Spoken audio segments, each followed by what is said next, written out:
ကြိုးစားနေခြင်းတိတ်ဆိတ်ပါတိတ်ဆိတ်စွာကြိုးစားခြင်းဆိုတာမပြောဘဲလုပ်ခြင်းဖြစ်သည်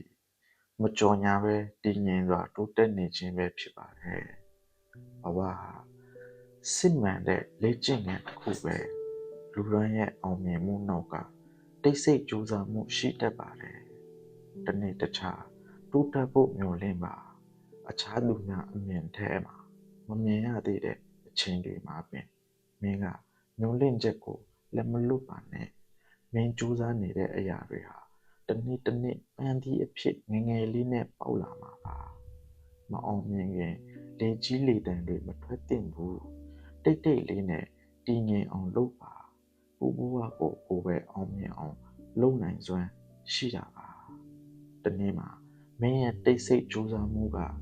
မျက်မမြင်တဲ့အရာတစ်ခုကနေမြင်သာလာပြီးမင်းအတွက်ဂုဏ်ယူစရာဖြစ်လာမယ်တိတ်ဆိတ်စွာကြိုးစားပါအတန်ရှိပေမဲ့မင်းရဲ့လှုပ်ရှားမှုတွေက